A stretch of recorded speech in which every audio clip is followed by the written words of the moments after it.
आज आप मां की भक्ति करते हैं, मां की भक्ति में भी नाना प्रकार के लोग, कोई बलि चढ़ाते हैं, कोई किसी प्रकार कोई मांस चढ़ाते हैं, कोई अंडा चढ़ाते हैं, फिर भी कहते हैं मां की हम भक्ति कर रहे हैं।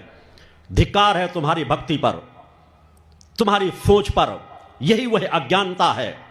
माता भक्ति आज तक जिनी जगदम्बा ही नहीं, किसी भी देवी देवता के नाम पर बलि दी जाना, किसी भी जीवों की हत्या करना, मांस चढ़ाना, इससे बड़ा अधर्म और कुछ भी नहीं है। कोई भी देवी देवता कभी किसी बलि को स्वीकार नहीं करते।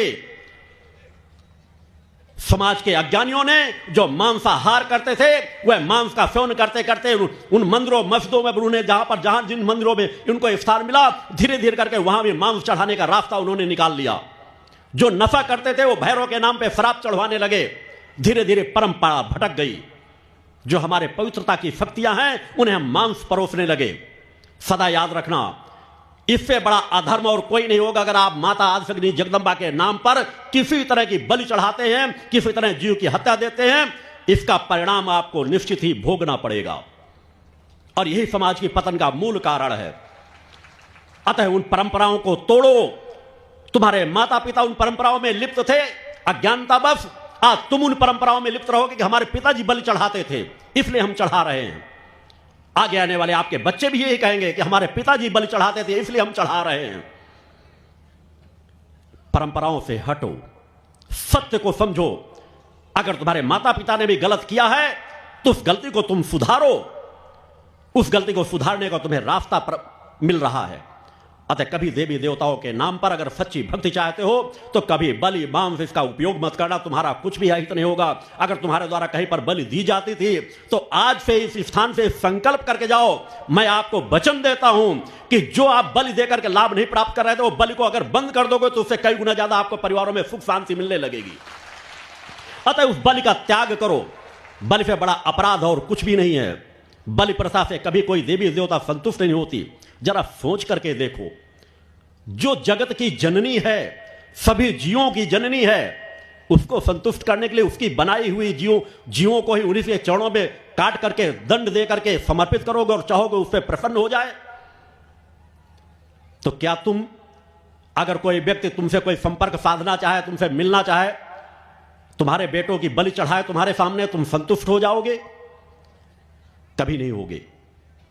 अतः प्रयास करो, संकल्प करके जाना कि आज के बाद से कभी देवी देवताओं के नाम पर बलि मत चढ़ाना, देवी देवताओं के नाम पर मांस मत परोसना, देवी देवताओं के नाम पर अंडे मत चढ़ाना कि हम जवारे बो रहे हैं वहां अंडे या शराब चढ़ा रहे हैं। कोई भी देवी देवता शिव के नाम पे कभी भांग और धतूरा मत चढ़ाना, कभी भांग और धतूरा मत खाना।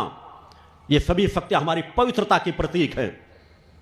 अतः सत्य को सत्य के रूप में स्वीकार करो, सच्ची भक्ति हासिल करो।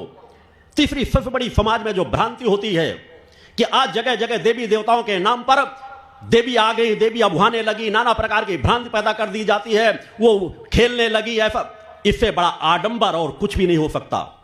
देवी देवता कभी किसी के शरीर पर सवार होकर नहीं आते, इस बात को गांठ बांध लेना।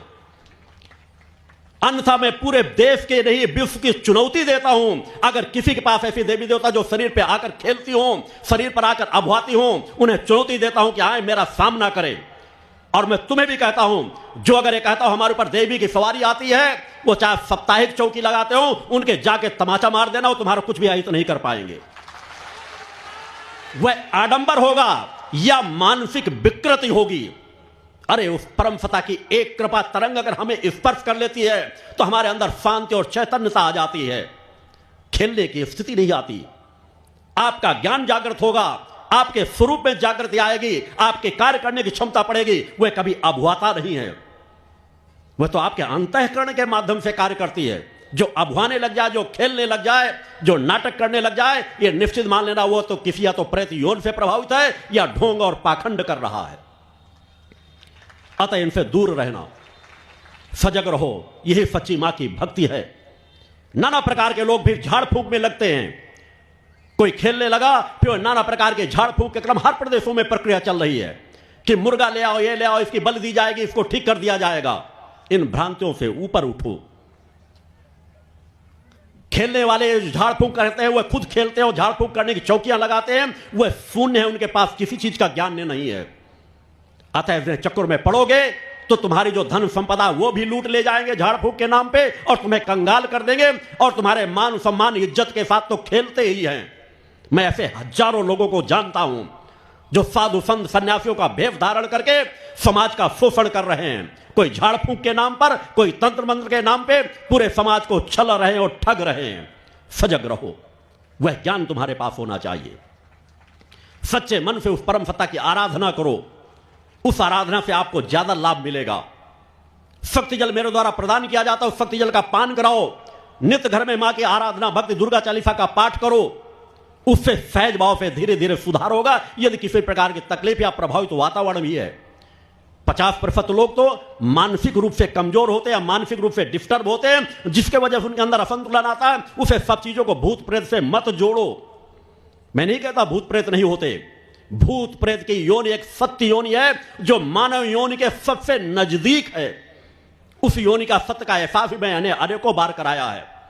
जो है ज्ञानी है उन्हें भी मैं चुनौती देता हूं कि अगर ऐसा कहते हैं तो मैं वह परिस्थिति निर्मित कर सकता हूं जहां उन्हें सत्य का ज्ञान होगा।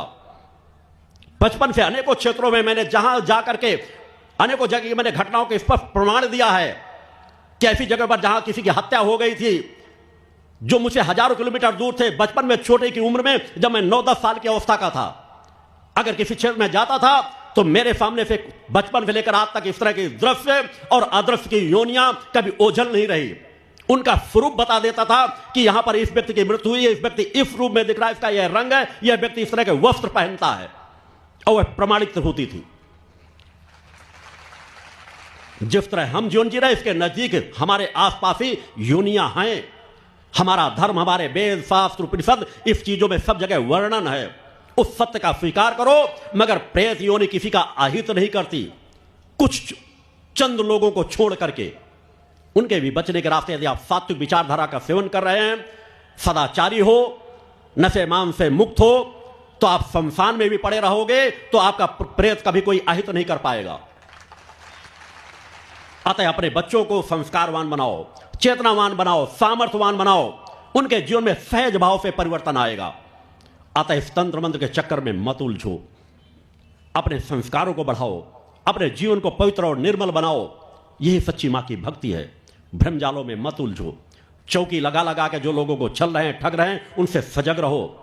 कोई तुम्हारे घर में आकर धन दुगना करने के नाम पे तुम्हारे जो धन रहता है उसको भी लूट के ले जाता है। लाखों लोगों की सुनते रहते हो, समझते रहते हो, फिर भी कोई तुम्हारे घर में आ जाए, तुम्हारे अंदर इतनी लोभ प्रवृत्ति है, कोई कहता है मैं तुम्हारे धन को दुगना कर दूंगा, और तुम उसके चक्रव्यूह में उलझ जाते हो, और जो धन होता है उसे भी लेकर वह चला जाता है। कोई आता है, कहता तुम्हारे घर में हड्डी गड़ी हुई है, ऐसा गड़ा हुआ है, यहां पर धन गड़ा हुआ है, मैं निकाल दूंगा। मैंने अनेकों लोगों को पकड़ा है, ऐसे लोगों से आज भी जानकारी दे सकता हूं जो इस तरह के कार्य करते थे। अनेकों लोग जब कहीं कोई कॉलोनियां बन रही, इनकी एक पूरी यूनिट कार्य करती, वंश परंपरागत। जो छल करने वाले साधु संत होते हैं वह वंश परंपरागत कार्य करते हैं।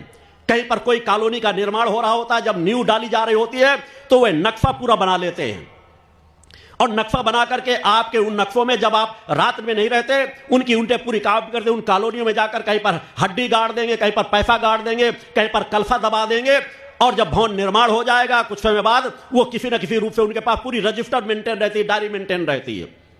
वो घूमते फिरते आपके पास पहुंचेगा, और उनकी मृत्यु हो गई तो उन्हीं डायरियों के माध्यम उनके आगे आने वाली पीढ़ी कार्य करते, उनके अनुयायी कार्य करते हैं। वो आपको बताएंगे इस घर में कमरा ऐसा, इस कमरे की इस जगह पर हड्डी गड़ी हुई है, और हड्डी निकाल के दिखा भी देंगे, और आप उनके गुलाम बन जाते हो। ये सब कुछ हो रहा है, इनसे तुम्हें सजग होना पड़ेगा। भ्रमजाल में मत उलझो। आपका मकान जो जहां पड़ गया है वहां पर मां का ध्वज टंगा दो, वो घर में मां की आराधना कर लो, वो घर पवित्र बन जाएगा।